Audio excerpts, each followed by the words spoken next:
Hi there, I'm Amy Ellis with amyscreativeside.com, and I'm really excited to bring you the Comfort Quilt Quilt-Along with some extra video content to help you on your creative journey. So the Comfort Quilt, I'm going to show a photo of it so you can see what it looks like in case you're not sure. It is a simple scrappy quilt. It's shown here in a throw size, but I've also redesigned it to be baby size to king size. So if you're looking to make one of the other sizes, definitely make sure to check out the links below. You can sign up for emails and get all the materials lists and the schedules for the different sizes that you want to make. One of the first things that you're going to need is the Modern Heritage Quilts book. This is widely available on Amazon and in local quilt shops, so make sure you check those out. I have a couple available in my shop as well. And then, like I said before, the schedules. So I have nifty little schedules for all the different sizes, and you'll want to make sure to sign up for the emails to have access to those. But today I thought we would talk about fabric selection. So even in our scrappy quilts, sometimes it can be fun to select a cohesive unit of scraps to where it feels like it's meant to be. And I know some of you struggle with this, so I wanted to walk you through my process as I'm pulling fabrics for this quilt. So one other thing, I have a fat quarter bundle of my Wanderlust fabrics from my stash to give away. So make sure you watch till the end and I'll give you details on how to win this. Okay, a lot of what I love in this quilt is all the mix of fabrics. The details are just in the mix. So you can see there's a lot of white, cream, gray backgrounds, and then the bright colors. And I thought I would do the same thing again, but as I was pulling fabric, I found myself drawn to the hot colors. And so I'm just gonna show you what I've got. When I I just pulled these out. So I like to keep, I should show you. I like to keep my smaller cuts of fabric in these scrapbooking bins from Michaels. They are 14 by 14 by 3 inches roughly. And so I keep my smaller cuts. So there's charm packs, fat quarters, leftover layer cake pieces, a little bit of everything. But I keep a lot, you know, rolled around comic book boards and upright on a shelf if it's bigger, like a half yard. But these smaller cuts I keep in these bins. And this one is not shutting because I've just rifled through it. Whoops. So that's where I have a couple of those, and that's where I pulled these fabrics from. And one of the first pieces that I was really drawn to was this collection that I bought. I'm not even sure where I got it anymore. I've had it because they were just so pretty, and I had to have them. So I think these are definitely Liberty prints. They're really pretty, and this one is something else.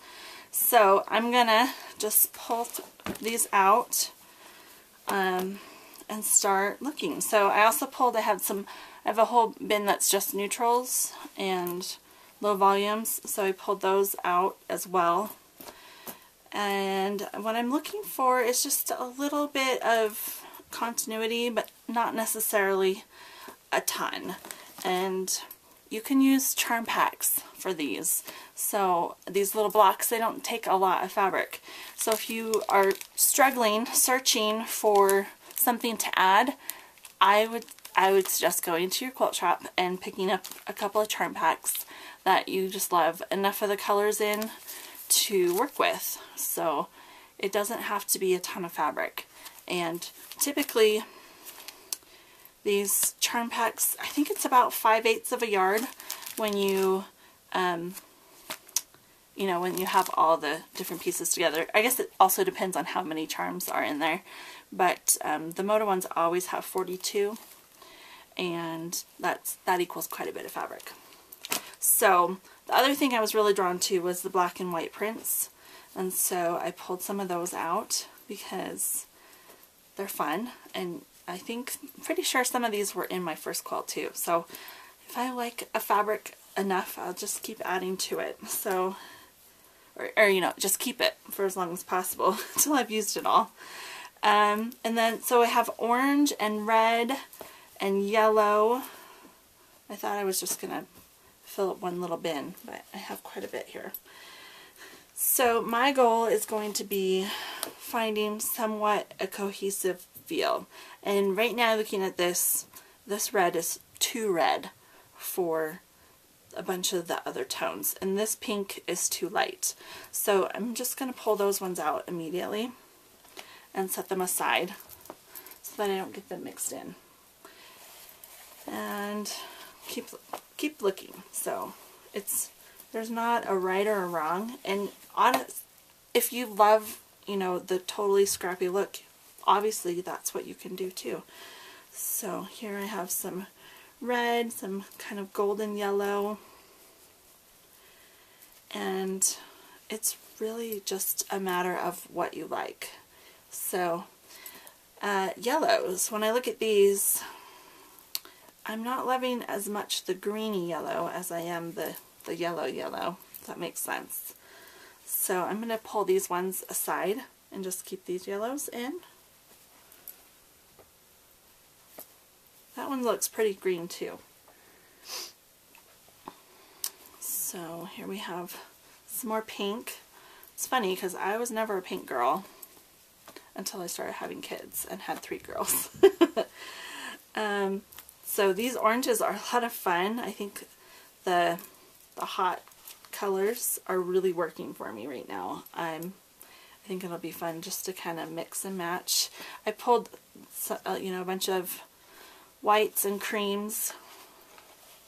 So these reds I'm feeling are also, well, that one could work because it's a pretty orangey red and it goes kind of close with these, but this one's definitely too red. So I'm going to pull that one aside. You just never know until you see them all together, which is why I always suggest kind of pulling and culling your fabrics and seeing what works, you know, in the moment. So that orange is nice, and I love this orange with the pink stripe. I just think that's so fun, and it works well with both sets of colors. We've got some hot pink with a little purple, which works there. This is a nice yellow, so I think I'll keep that.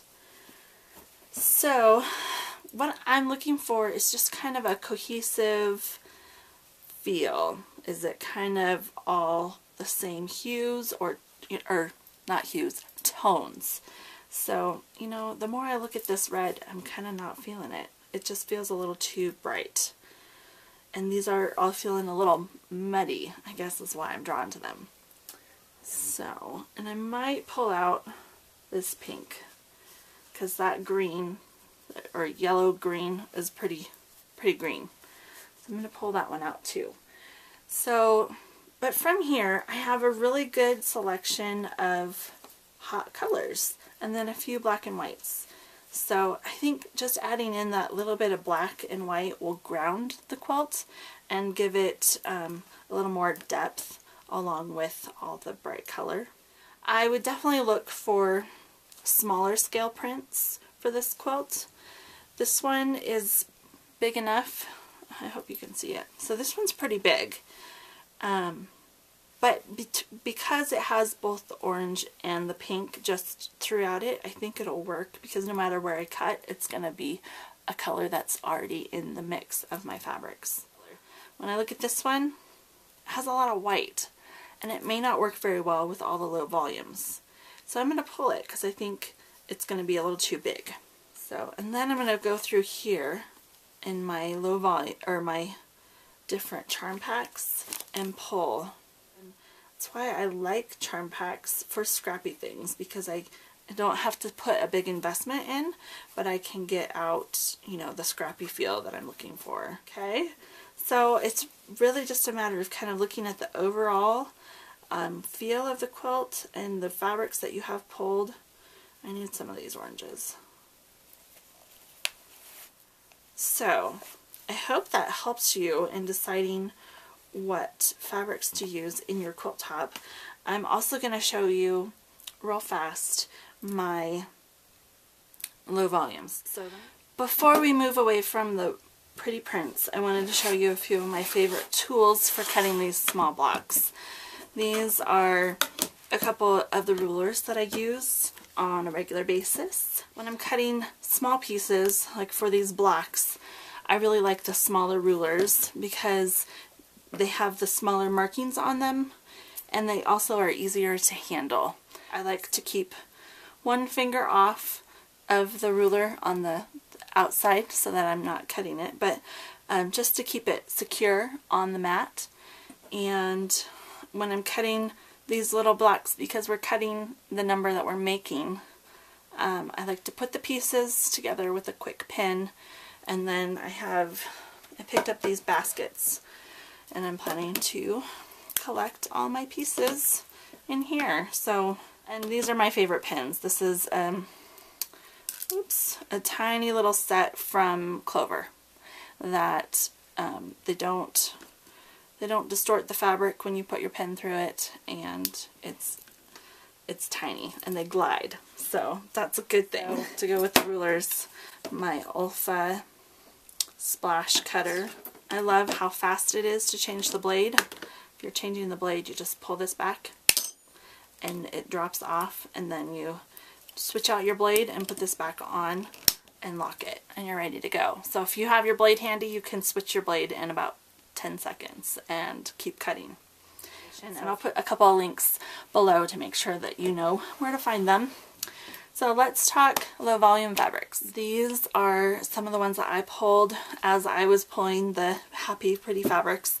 And so as you can see, some of them are just solids, and there's a variety of sizes. So all those little bits and bobs you can definitely use.